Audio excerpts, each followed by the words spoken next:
কলকাতা টিভির পর্দায় আপনাদেরকে সকলকে স্বাগত। আমি পূজালি রয়েছে আপনাদের সঙ্গে।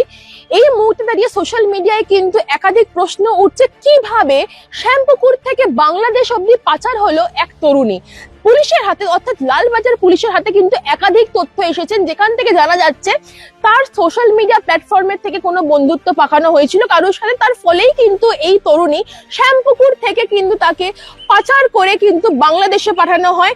এরপরে কিন্তু যখন নিখোঁজ তরুণীকে হদিশ মিলেছে বলে জানানো হয়েছে লালবাজার সূত্রের মারফত। তার পাশাপাশি ইতিমধ্যেই জানা সম্ভব হয়েছে তার না এই যেই লোকটার মাধ্যমে যেই তরুণীকে পাচার করা হয়েছিল তার শব্দটা চিহ্নিত করা হয়েছে, তাকে আইডেন্টিফাই করা হয়েছে, কিন্তু এখনো অব্দি তার নাম পরিচয় বা সে ব্যক্তিটা কোথায় থাকে তা পর্যন্ত এখনো অব্দি লালবাজার পুলিশের কাছে কোনো সূত্র কোনো খবর অব্দি মেলেনি। কিন্তু তার পাশাপাশি কিন্তু এইটা লালবাজার সূত্র থেকে জানানো গেছে যে এই যে মাধ্যম দিয়ে সেই তরুণী পাচার হয়েছে সেই কিন্তু কলকাতার বাসিন্দা বলেই জানা যাচ্ছে। এর ফলে কিন্তু বাংলাদেশ প্রশাসন কিন্তু কলকাতা প্রশাসনকে সব রকম অর্থাৎ ভারতের প্রশাসনকে কিন্তু সব রকম ভাবে সহযোগিতা করছে এই তরুণীকে যাতে বাংলাদেশ থেকে কলকাতায় পাঠানো যাতে দ্রুত গতিতে সম্ভব হয়। এবং তার পাশাপাশি এটাও জানা যাচ্ছে এই যে তরুণী যে পাচার হয়েছিল তার পেছনে কিন্তু কলকাতার কোনো এক বাসিন্দার কিন্তু হাত ছিল, যেখান থেকে শ্যামপুকুর থানার এলাকার সেই তরুণীকে কিন্তু পাচার করে বাংলাদেশে পাঠানো হয়েছিল। এবং যদিও বা পুলিশ সব রকম ভাবে তার চেষ্টা চালিয়ে যাচ্ছে সেই চিহ্নিত লোককে আইডেন্টিফাই করে এবং তার সে কোথায় থাকে বা তার ফোন অ্যাড্রেস বা সেই তরুণীর মাধ্যম দিয়ে যে সে কিভাবে পাচার হয়েছে।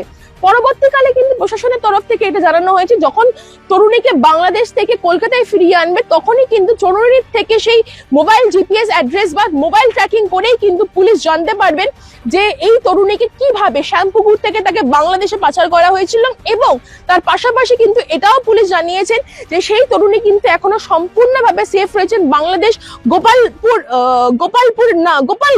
গোপালগঞ্জ নামের এক জায়গায় তিনি সম্পূর্ণভাবে সেফ রয়েছেন বলে জানা যাচ্ছে। এই যে তরুণী অপহরণ হয়েছিলেন এবং তার পাশাপাশি মোবাইল ফোনটি এখনো উদ্ধার করা সম্ভব হয়নি, সেই পুলিশ সূত্রের মারফত জানা যাচ্ছে সেই তরুণীর ফোন কিন্তু এখনো উদ্ধার করা সম্ভব হয়নি। কিন্তু বাংলাদেশ প্রশাসন কিন্তু ভারতের প্রশাসনকে সব রকম ভাবে সহযোগিতা করছে যাতে দ্রুত গতিতে কিন্তু সেই মহিলা অর্থাৎ সেই তরুণীকে যেন বাংলাদেশ থেকে যেন তার নিজস্ব বাড়িতে কিন্তু যাতে সেফলি পাঠানো হয়।